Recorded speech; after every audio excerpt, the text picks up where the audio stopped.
আমি দ্রুত প্রত্যেকের থেকে প্রতিক্রিয়া নেব। সজল বিশ্বাস, এই মানুষগুলোকে আমরা অন্তত অভিনেতা হিসাবে ভাড়া করে এনে ক্যামেরার সামনে দাঁড় করাইনি। এরা হয় পেশেন্ট পার্টি, নয় আরজিকর বা এসএসকেএমে এসেছিল, নিজেরা হয় রোগী বা পেশেন্ট পার্টি।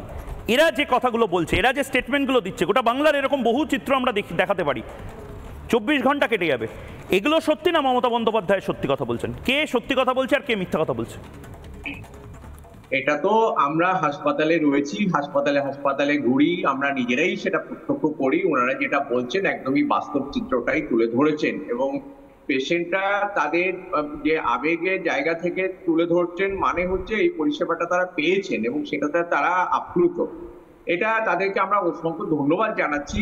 কিন্তু পাশাপাশি এই যে মাননীয় মুখ্যমন্ত্রী তিনি যে বিবৃতি দিচ্ছেন বা মানুষকে বিভ্রান্ত করার জন্য যে ধরনের কথাবার্তাগুলো বলছেন, যে আজকে হাসপাতালগুলোর পরিকাঠামো ভেঙে পড়েছে, আজকে সত্যি সত্যি যদি জুনিয়র ডাক্তারদের কাজের কর্মবিরতির জন্য পরিষেবা ভেঙে পড়ে থাকে, তাহলে তার দায় কার? তার দায়টা কিন্তু অবশ্যই মুখ্যমন্ত্রীকে নিতে হবে। কারণ এই যে জুনিয়র ডাক্তারদের যে অংশটুকু কাজ করার কথা, তাদের প্র্যাকটিক্যালি হচ্ছে বেশিরভাগটাই হচ্ছে শিক্ষানবিশ, তাদের 3rd ইয়ারের আগে ইন্ডিপেন্ডেন্টলি কোনো পেশেন্ট দেখার কথা না। তাহলে যদি তাদেরকে জোর করে দেখানো হয়, তাহলে সেটা বেআইনি ভাবে করানো হয়েছে, জোরপূর্বক ভাবে করা হয়েছে।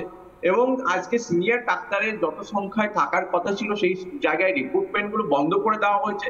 যে মেডিকেল অফিসারের রিক্রুটমেন্ট সেটা বন্ধ রয়েছে প্রায় 4 বছর ধরে, এবং স্পেশালিস্টদের যে রিক্রুটমেন্ট সেটা অনেকদিন ধরে বন্ধ রয়েছে, কারণ এখন সব বল পোস্টিং এ সবাইকে কাজ চালিয়ে নেওয়া হচ্ছে।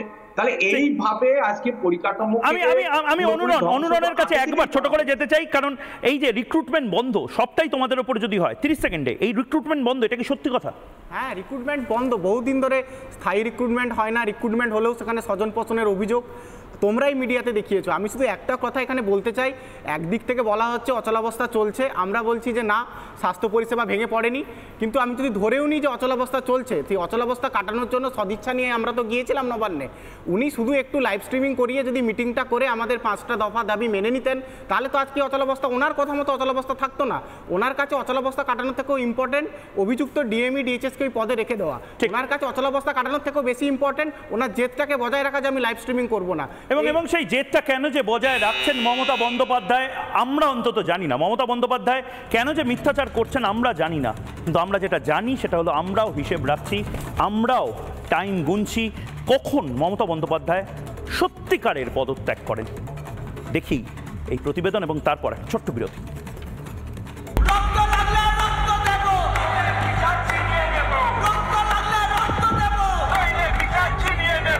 27 জন মানুষ মারা গিয়েছেন, 7 লক্ষর উপর মানুষ পরিষেবা পায়নি।